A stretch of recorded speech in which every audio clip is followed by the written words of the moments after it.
یہ جو روحانی غذا ہے یہ ساتھ جسم کو بھی طاقت دیتی ہے. یہ جو اللہ کے ولیوں نے بڑے بڑے پہلوانوں کو گرایا،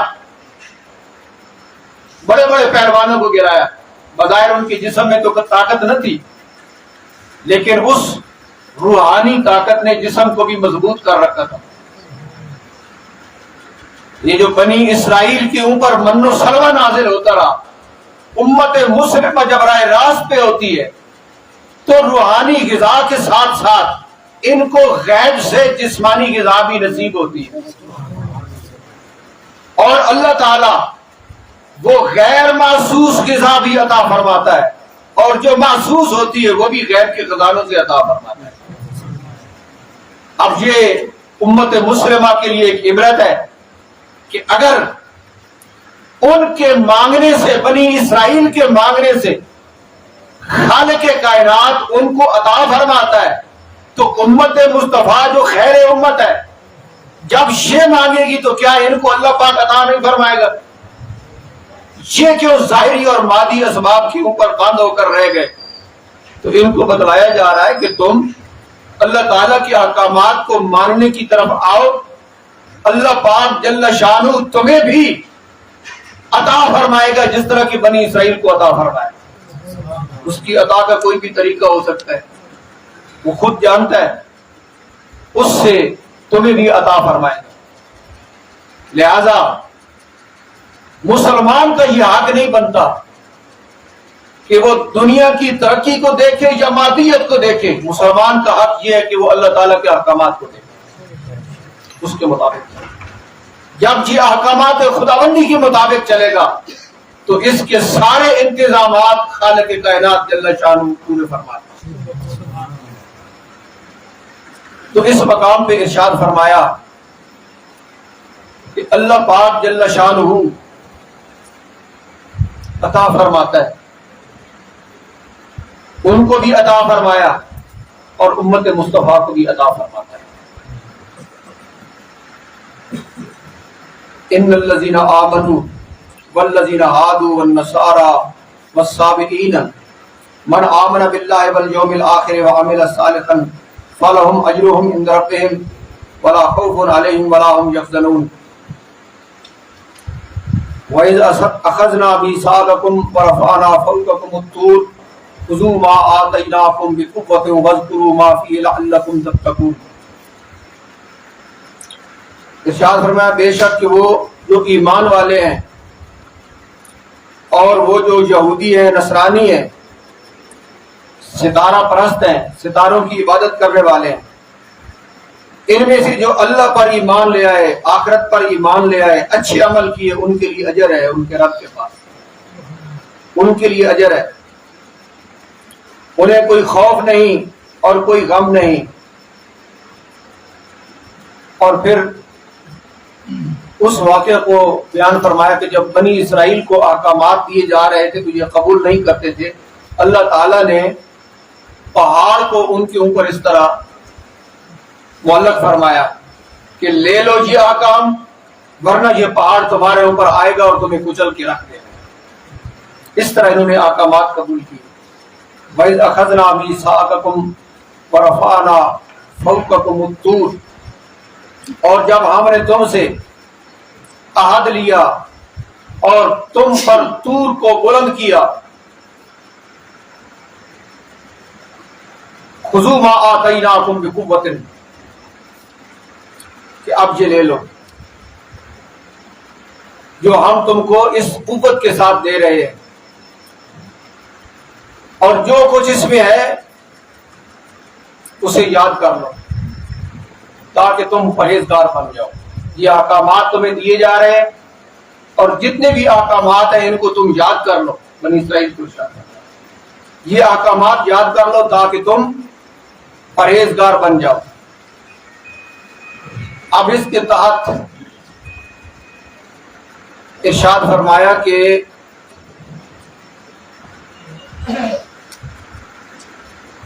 دین اسلام جو حق ہے اور یہ جو سچا دین ہے، اس کا حسن وہ ہر نفس کے اندر موجود ہوتا ہے، سارے نفوس کے اندر دین کا حسن، اس کی اچھائی، اس کی خوبصورتی وہ موجود ہوتی ہے۔ حدیث شریف درج فرمائی علامہ اسم الحقی نے، رسول پاک صلی اللہ تعالی علیہ وسلم نے ارشاد فرمایا کہ جو بھی مولود ہے، بچہ پیدا ہوتا ہے، وہ فطرت اسلام پر پیدا ہوتا ہے۔ ما من مولود الا وقد یولد علی فطرت الاسلام، ہر بچہ فطرت اسلام پر پیدا ہوتا ہے۔ پھر اس کے جو والدین ہیں اس کو یہودی بناتے ہیں، نصرانی بناتے ہیں اور مجوسی بناتے ہیں۔ پھر جو حالات اور واقعات ہیں اور جو ماحول ہے وہ اس کو تبدیل کرتا ہے۔ اب اس مقام پر یہ تفصیل ارشاد فرمائی کہ بنی اسرائیل تم یہ احکامات خداوندی لے لو اللہ کی طرف سے جو آ رہے ہیں، اور جو احکامات اس میں ہیں ان کو یاد کرو، ان کے اوپر عمل کرو تاکہ تم پرہیزگار بنو۔ اب جو احکامات اللہ تعالیٰ کی طرف سے آتے ہیں، مقصود یہ ہوتا ہے کہ اس کے اوپر عمل کیا جائے۔ عمل کرنے کے بعد پھر اللہ پاک جل شانہ تقوی بھی عطا فرماتا ہے، پرہیزگاری بھی عطا فرماتا ہے، انعام بھی عطا فرماتا ہے۔ ثم تولیتم من بعد ذلک فلولا فضل اللہ علیکم ورحمتہ لکنتم من الخاسرین۔ لیکن پھر تم اس سے پھر گئے، ارشاد فرمایا اللہ پاک نے ان کو احکامات دیے لیکن پھر تم اس سے پھر گئے۔ اگر اللہ کا فضل اور اس کی رحمت تم پہ نہ ہوتی تو تم خسارے والوں میں سے ہو جاتے۔ وَلَقَدْ عَلِمْتُمُ الَّذِينَ اعْتَدَوْا مِنْكُمْ فِي السَّبْتِ فَقُلْنَا لَهُمْ كُونُوا قِرَدَةً خَاسِئِينَ۔ اور تمہیں یہ معلوم ہے جو تم نے ہفتے والے دن حد سے تجاوز کیا۔ اب یہ وہ واقعہ ہے کہ جو بنی اسرائیل کو منع کیا گیا تھا کہ ہفتے والے دن تم نے شکار نہیں کرنا، اور انہوں نے شکار کیا ہفتے والے دن، نافرمانی کی، بار بار نافرمانیاں کی۔ فَقُلْنَا لَهُمْ كُونُوا قِرَدَةً خَاسِئِينَ۔ اللہ تعالیٰ معاف فرماتا رہا اور یہ معافی مانگتے رہے، بار بار نافرمانی کرتے رہے تو پھر حکم آ گیا كُونُوا قِرَدَةً خَاسِئِينَ کہ اب تم دھتکارے ہوئے بندر بن جاؤ۔ فَجَعَلْنَاهَا نَكَالًا لِمَا بَيْنَ يَدَيْهَا وَمَا خَلْفَهَا وَمَوْعِظَةً لِلْمُتَّقِينَ۔ ارشاد فرمایا کہ ہم نے پھر یہ عبرت کا ایک نشان بنایا، پہلوں کے لیے بھی اور بعد والوں کے لیے بھی، لیکن پرہیزگاروں کے لیے ایک نصیحت بنائی۔ اب اس کے تحت کچھ تفصیل جو ہے، آج کے درس میں کافی آیات ہو گئی، مختصر طور پہ کچھ تفصیلی حوالے آپ سے بات فرمائیں گے۔ یہاں ان کو یہ حکم ہوا کہ تم عمل کرو، اور جب اللہ تعالیٰ کی طرف سے احکامات آتے ہیں تو اس میں مقصد یہ ہوتا ہے کہ تم عمل کرو، اور تم عمل نہیں کرتے، دوبارہ اس سے پھر جاتے ہو۔ تو اس مقام پہ ارشاد فرمایا کہ یہ جو بنی اسرائیل تھے، اللہ پاک جل شانہ نے ان کے اوپر جب احکامات کو نازل فرمایا، انہوں نے احکامات کو ایک تو خوشی سے قبول نہیں کیا، اور پھر اس کے بعد اس کے اوپر عمل بھی نہیں کیا۔ جب عمل نہیں کیا تو ان کے اوپر عذاب آ گیا۔ اب امت مصطفیٰ کے لیے اس میں کیا سبق ہے کہ تمہارے لیے بھی تو احکامات ہیں نا، امت مصطفیٰ کے لیے بھی احکامات ہیں۔ اگر تم بھی بار بار نافرمانی کرو گے، عمل نہیں کرو گے، تو کیا تمہارے اوپر عذاب نہیں آئے گا؟ اللہ تعالیٰ کی طرف سے گرفت نہیں آئے گی، پکڑ نہیں آئے گی؟ تو ان کے واقعات اور حالات سنا کر امت مصطفیٰ کو یہ سمجھایا جا رہا ہے کہ جب بار بار انہوں نے نافرمانی کی تو سخت عذاب ان کے اوپر آ گیا، تو تمہارا کیا حال بنے گا؟ لہذا غور کرو اور فکر کرو کہ اللہ تعالیٰ کے جو احکامات ہیں وہ جو تمہیں معلوم ہے ان کے اوپر تو عمل کرو، اور جو معلوم نہیں انہیں معلوم کرنے کی کوشش کرو۔ دیکھیے بیشتر احکامات شرع شریف کے ایسے ہیں جو ہر مسلمان کو معلوم ہے، ایسے نہیں ہے، ہر شخص کو معلوم ہے، لیکن اسے یہ پتہ نہیں کہ میں جو بار بار نافرمانی کر رہا ہوں تو میرے ساتھ کیا ہوگا۔ ہر شخص کو پتہ ہے کہ نماز فرض ہے، روزہ فرض ہے، حلال حرام کا اکثر ہر کلمہ گو کو پتہ ہے، جائز اور ناجائز کا پتہ ہے، تو جب وہ عمل نہیں کرے گا تو پھر کیا اس کو انعام مل جائے گا اللہ تعالیٰ کی طرف سے؟ سوچنا چاہیے امت مصطفیٰ کو کہ اگر یہ بار بار نافرمانی کریں گے تو ان کے اوپر بھی عذاب آئے گا۔ علامہ اسماعیل حقی نے یہاں ارشاد فرمایا کہ جب یہ حکم آیا نا ان کے لیے کہ وہ بندر بن گئے اور خنزیر بن گئے، ان کی شکلیں تبدیل ہو گئی، تو ارشاد فرمایا کہ جو امت مصطفیٰ ہے اللہ تعالی اس کی شکل کو تو تبدیل نہیں فرماتا، لیکن اگر یہ عمل نہیں کریں گے تو اللہ تعالیٰ ان کے دلوں کو پھیر دے گا، ان کی نگاہوں کو پھیر دے گا۔ ارشاد فرمایا سورہ الانعام میں وَنُقَلِّبُ أَفْئِدَتَهُمْ وَأَبْصَارَهُمْ، اور ہم پھیر دیتے ہیں ان کے دلوں کو اور ان کی آنکھوں کو۔ دلوں کو اللہ تعالیٰ پھیر دیتا ہے، آنکھوں کو پھیر دیتا ہے، اب دل سمجھتا نہیں اور آنکھ عبرت حاصل نہیں کرتی۔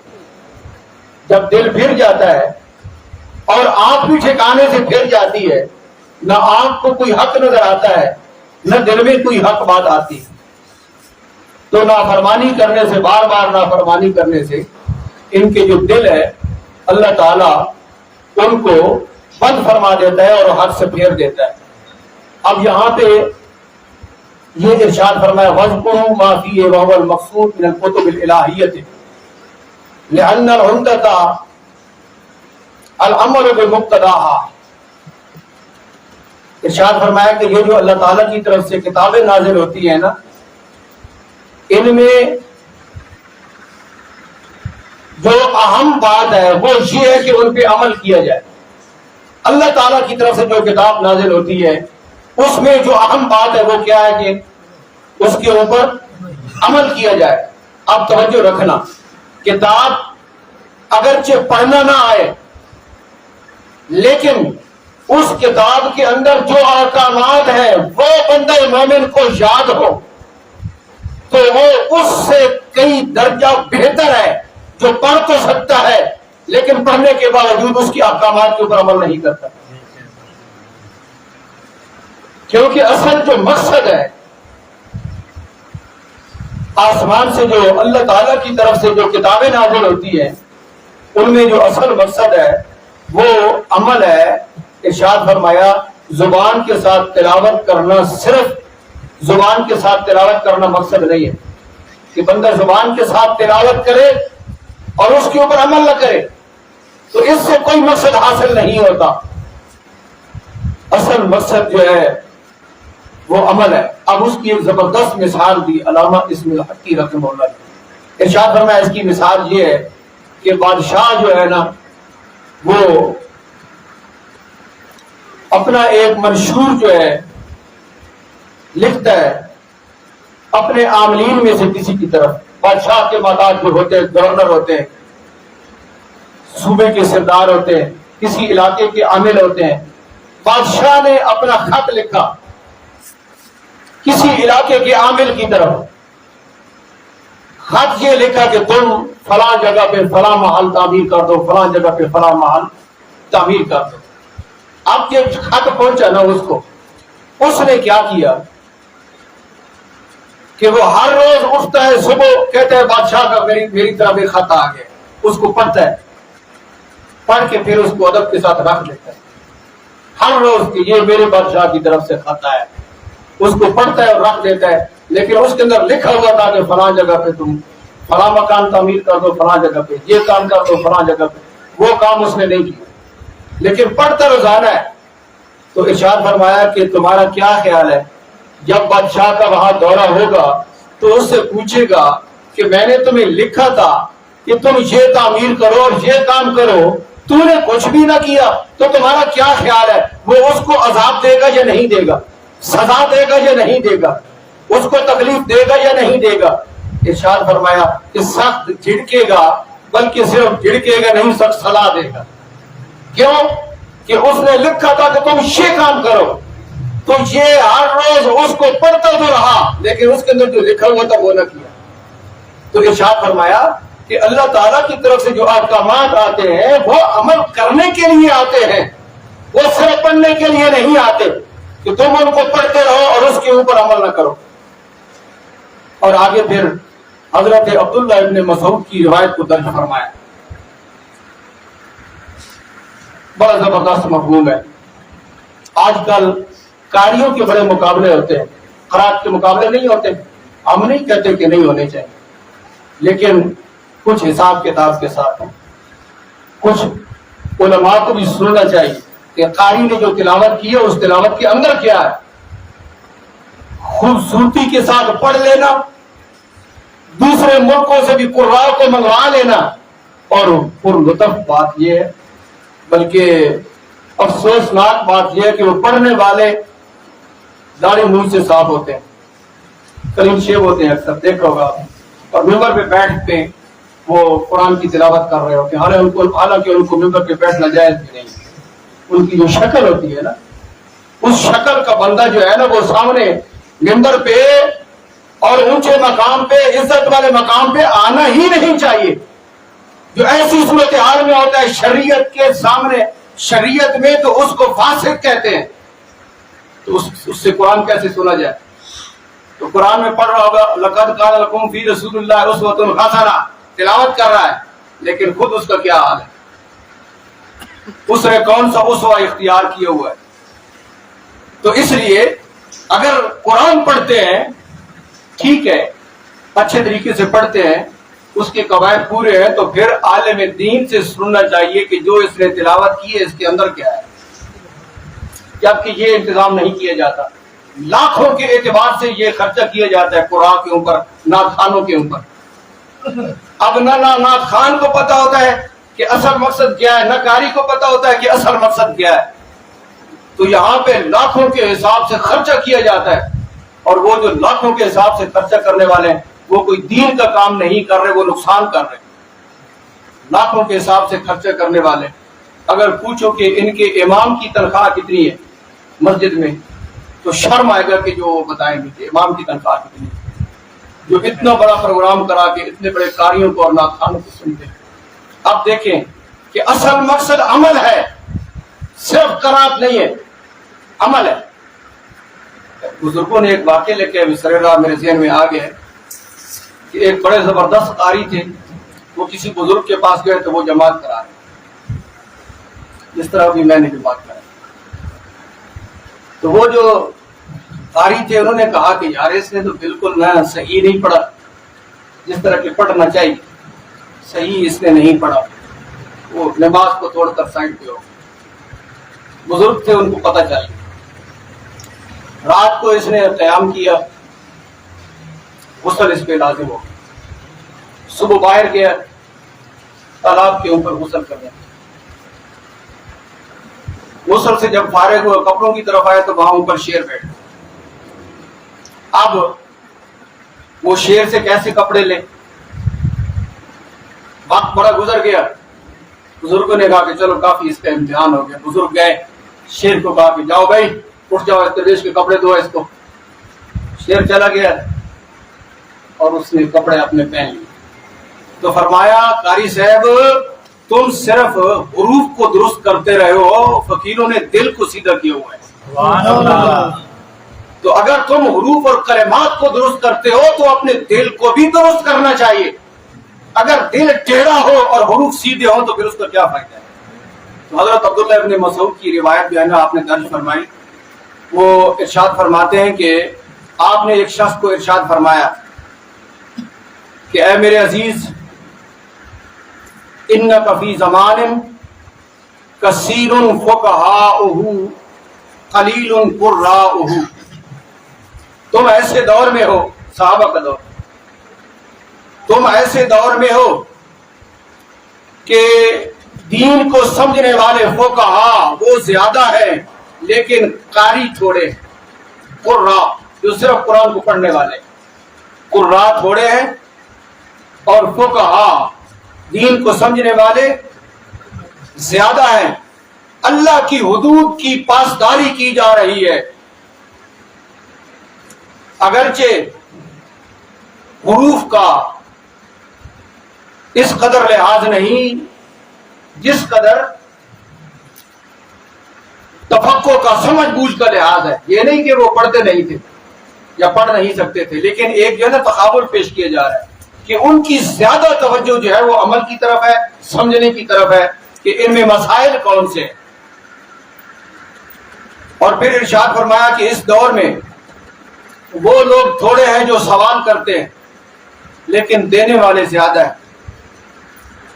نمازیں پڑھتے ہیں، نماز زیادہ پڑھتے ہیں، تقریریں تھوڑی کرتے ہیں. خطبے ان کے چھوٹے ہوتے ہیں، نماز زیادہ ہوتی ہے، عمل ہوتے ہیں، خواہشات نہیں ہوتی. آج یہ دور ہے. ارشاد فرمایا وَسَيَأْتِي عَلَى النَّاسِ زَمَانٌ قَلِيلٌ فُقَهَاؤُهُ كَثِيرٌ قُرَّاؤُهُ. ارشاد فرمایا کہ پھر ایک دور آئے گا. آپ آنے والے دور کی خبر ارشاد فرما رہے ہیں. پھر ایک دور آئے گا کہ دین کو سمجھنے والے تھوڑے ہوں گے لیکن صرف قرآن پڑھنے والے زیادہ ہوں گے. اس مقام پہ وہ روایت کی ذہن میں آ رہی کہ نبی کریم علیہ السلام نے ارشاد فرمایا کہ آنے والے وقتوں میں ایسے لوگ آئیں گے جو قرآن پڑھیں گے الگ سے نیچے نہیں جائے گا، الگ سے نیچے نہیں جائے گا. ایسے لوگ ہوں گے جو قرآن پڑھیں گے لیکن الگ سے نیچے نہیں جائے گا. اس لیے صرف قرآن کو نہیں دیکھنا چاہیے، یہ دیکھنا چاہیے کہ یہ کیسا ہے پڑھنے والا. صرف اوپر سے پڑھ رہا ہے یا اس کے دل میں بھی اتر رہا ہے. تو ارشاد فرمایا کہ آج پھر جو آنے والا دور ہوگا وہ ایسا ہوگا کہ سمجھنے والے تھوڑے ہوں گے، پڑھنے والے زیادہ ہوں گے. قرآن کے حروف کی حفاظت ہوگی لیکن احکام کی حفاظت نہیں ہوگی. حدود اللہ کی پاسداری نہیں ہوگی. حروف کی حفاظت ہوگی، حدود اللہ کی حفاظت نہیں ہوگی.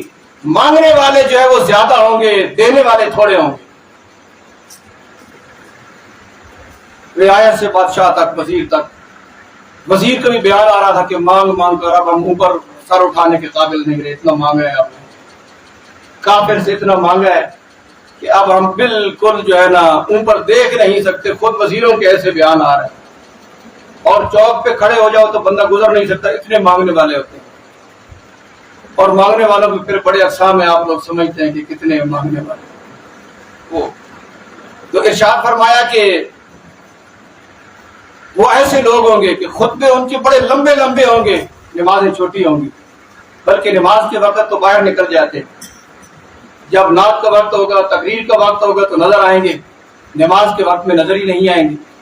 تو ارشاد فرمایا ایسا وقت ہوگا کہ وہ خواہشات کے اوپر عمل کریں گے، خواہشات کو مقدم رکھیں گے، عمل ان کا نہیں ہوگا. ایسا دور آئے گا. حضرت عبداللہ ابن مسعود نے سارے حالات اور واقعات کو ارشاد فرما دیا کہ اس آیت کے تحت ارشاد فرمایا خذوا ما آتیناکم بقوہ. ارشاد فرمایا کہ اس میں اشارہ ہے اس بات کی طرف کہ اللہ تعالیٰ کے جو اوامر ہیں، نواہی ہیں، اللہ تعالیٰ کے جو احکامات ہیں اور جس قدر اللہ تعالیٰ کی طرف سے ارشادات ہیں، یہ اس کی تائید کے بغیر بندہ ان کے اوپر عمل نہیں کر سکتا.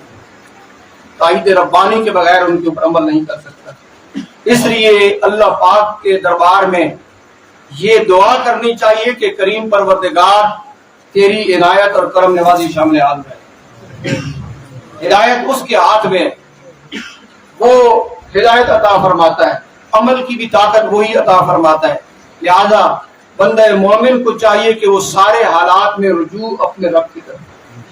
اب مختصر اختصار کے ساتھ یہ میں واقعہ ذکر کرتا ہوں جو ارشاد فرمایا کہ جب انہوں نے بار بار مسلسل نافرمانی کی تو اس وقت پھر یہ حکم آ گیا کن قردۃ خاسئین کہ اب تم بندر بن جاؤ۔ یہ بندر بن گیا۔ اب دیکھنا جی واقعہ یہ ہے کہ یہ بنی اسرائیل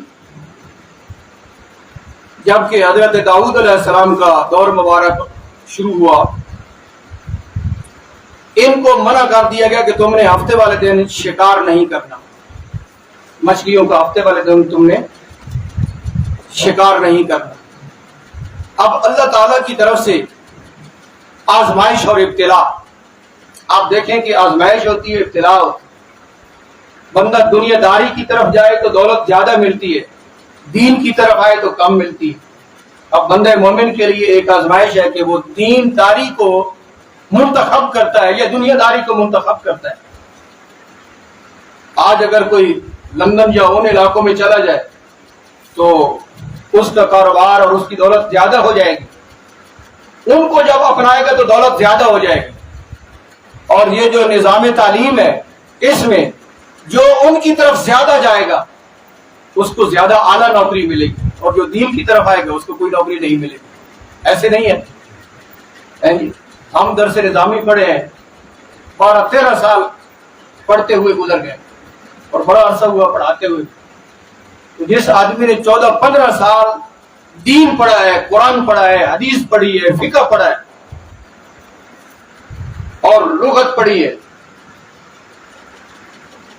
گرامر پڑھی ہے، صرف و نحو پڑھی ہے، ہمارے ملک کے اندر اس کو کوئی ملازمت ملنے کا امکان ہے؟ کوئی نہیں۔ اب اگر ہم درخواست لے کر چلے جائیں کہ ہمارے پاس فلاں سند ہے، فلاں سند ہے، وہ کہیں گے کسی کام کی نہیں ہے جب تک کہ تمہارے پاس دوسری وہ سند نہ ہو انگریزی والی۔ اس وقت تک تمہارے یہ سند کہ جس ادارے میں وہ کہتے ہیں کہ دینیات کا بھی پیریڈ ہوتا ہے، اسلامیات کا بھی پیریڈ ہوتا ہے، تو وہاں اسلام چاہیے یا انگریزی چاہیے؟ یونیورسٹی میں اگر ایک عالم دین درخواست دیتا ہے کہ میں دین پڑھانے کے لیے یہاں آیا ہوں، مجھے اجازت دی جائے، ملازمت دی جائے، تو وہ کہیں گے کہ نہیں، یہ صرف دین والی ڈگری قبول ہی نہیں ہے۔ صورتحال یہ ہے کہ دین کی طرف جاؤ گے تو دروازے بند نظر آئیں گے اور دنیا کی طرف جاؤ گے تو دروازے کھلے نظر آئیں گے۔ اور یہ اس وقت کی صورتحال ہے کہ جو دین کو سمجھتے ہیں، اسلام کو سمجھتے ہیں، ان کے لیے مشکلات ہیں، لیکن ان کے لیے ایک بہت بڑا اس میں ایک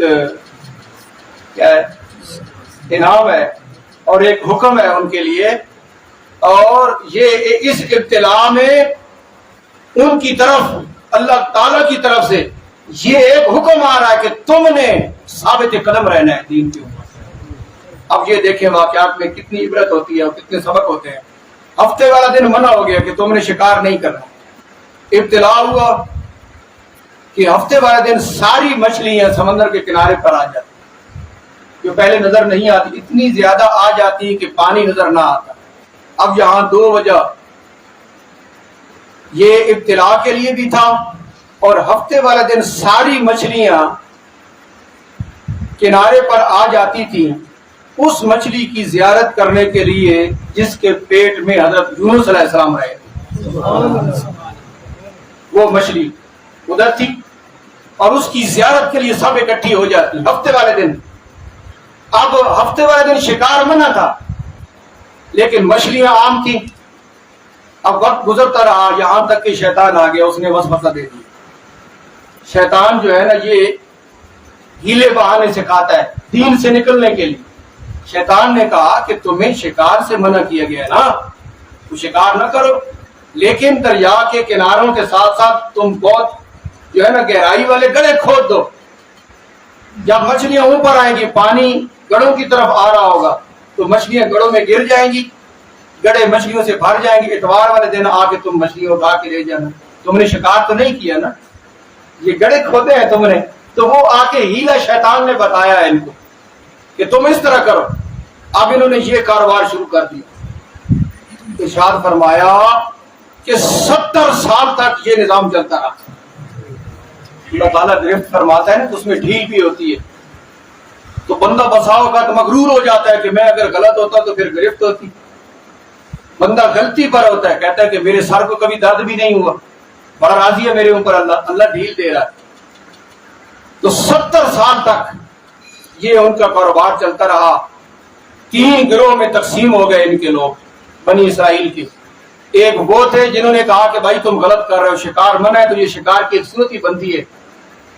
ایک گروہ نے ان کو روکا اور یہاں لکھا کہ انہوں نے ان کا رہن سہن ہی الگ کر دیا، دیوار کھڑی کر دی کہ ہم الگ رہیں گے، تمہارے ساتھ رہنا برداشت ہم نہیں کریں. ایک وہ تھے جو ملوث تھے شکار کرنے میں، اور ایک وہ تھے جو روکتے نہیں تھے، ملوث بھی نہیں تھے اور روکتے بھی نہیں تھے. ایک وہ تھے جو روکتے تھے، اور یہ جو روکنے والے تھے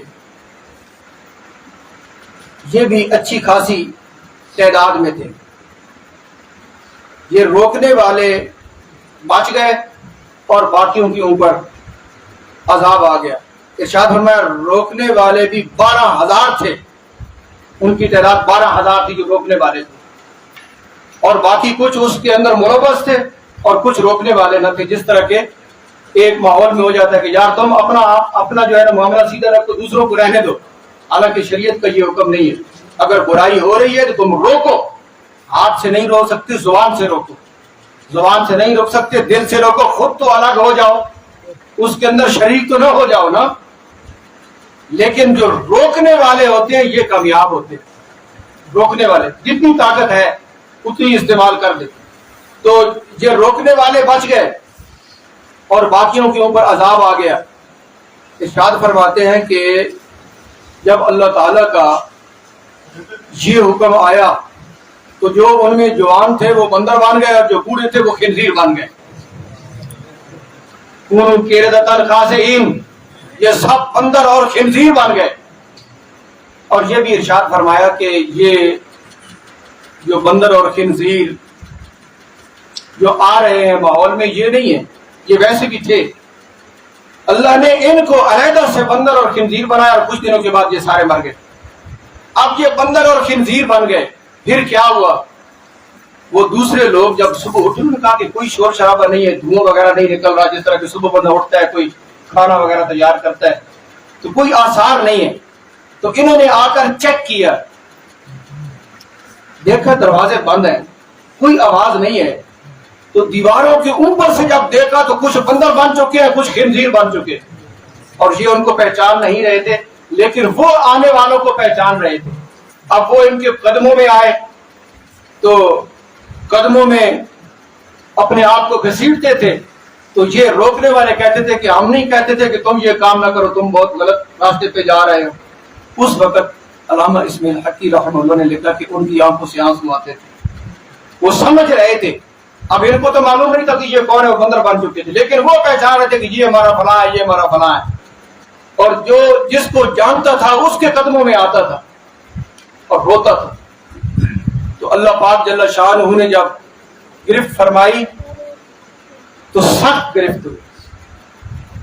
تو امت مسلمہ اللہ تعالیٰ کی نافرمانی سے بچے، یہ اس کے لیے سبق ہے ان واقعات اور حالات میں.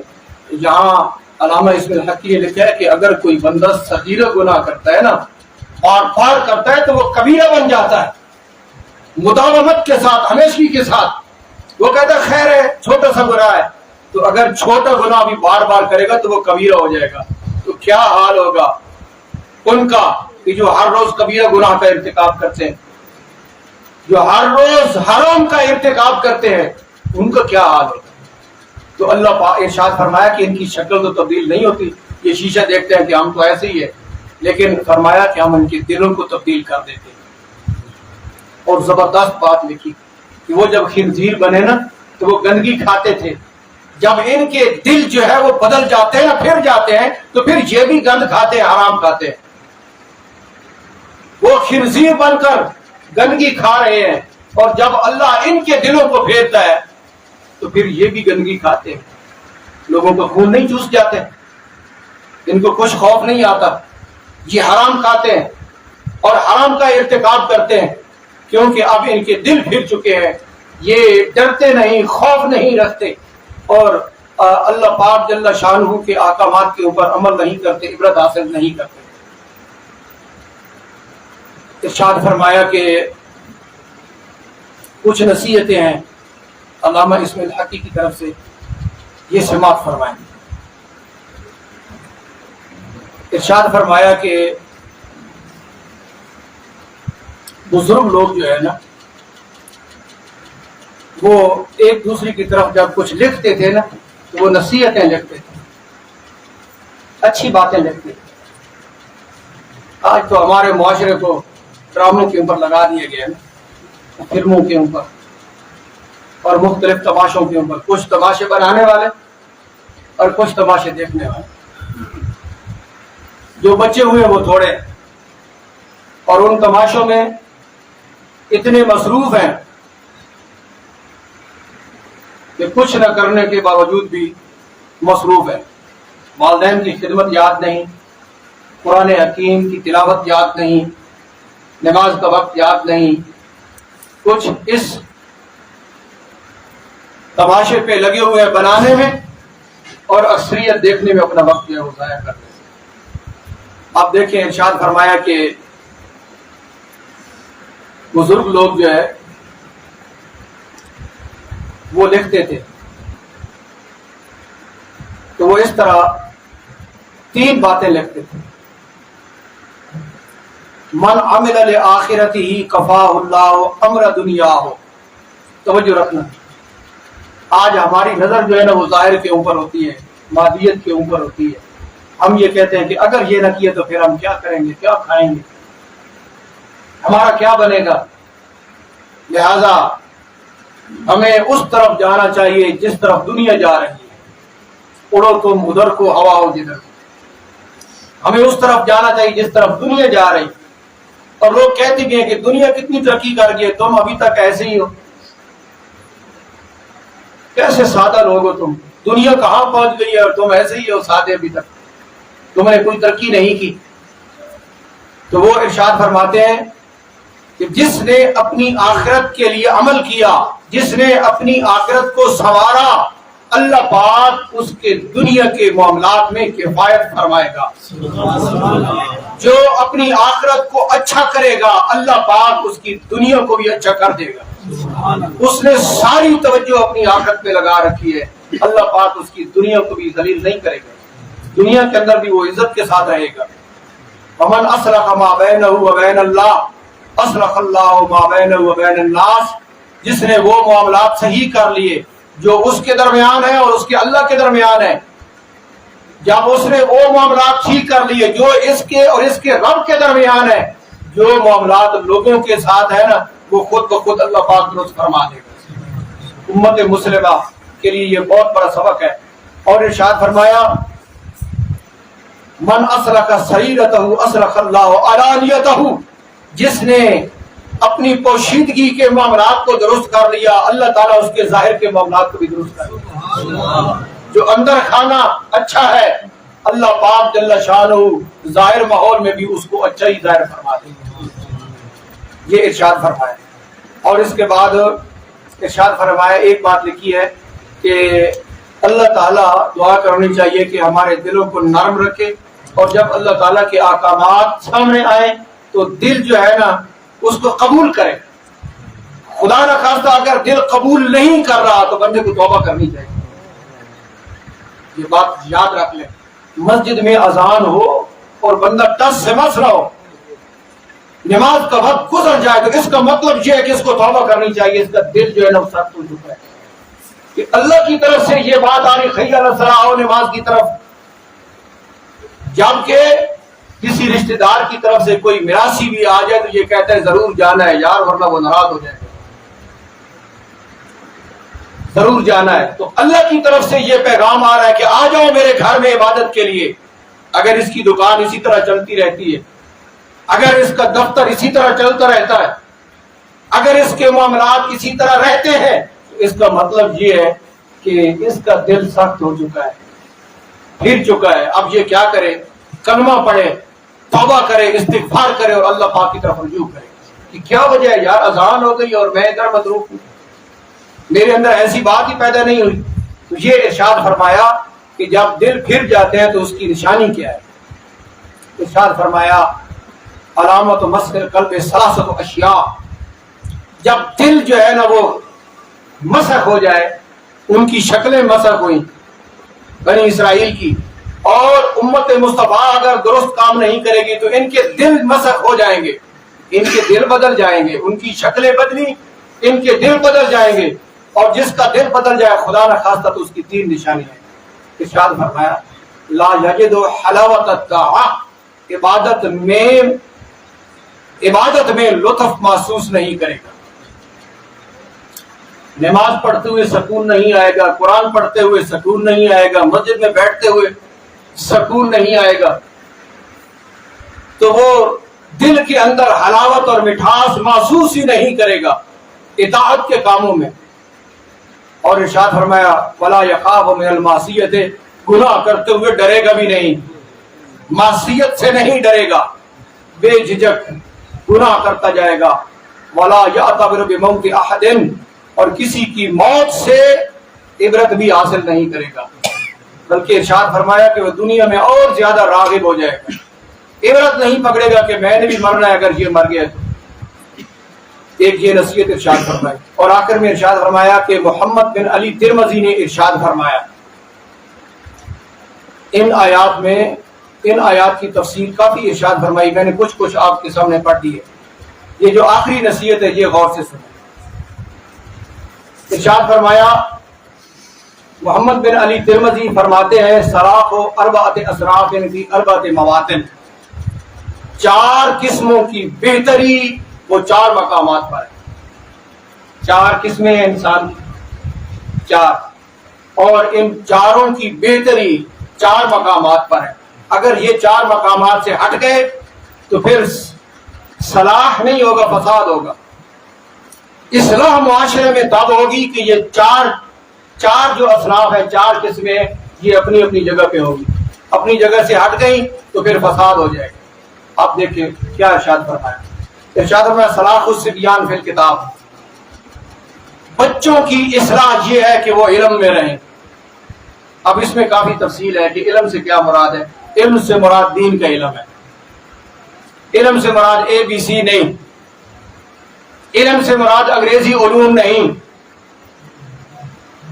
علم سے مراد کافر کا علم نہیں، جس کو علم بھی ہم اصطلاح میں کہہ رہے ہیں، ورنہ اس کو تو علم کہنا ہی گناہ ہے۔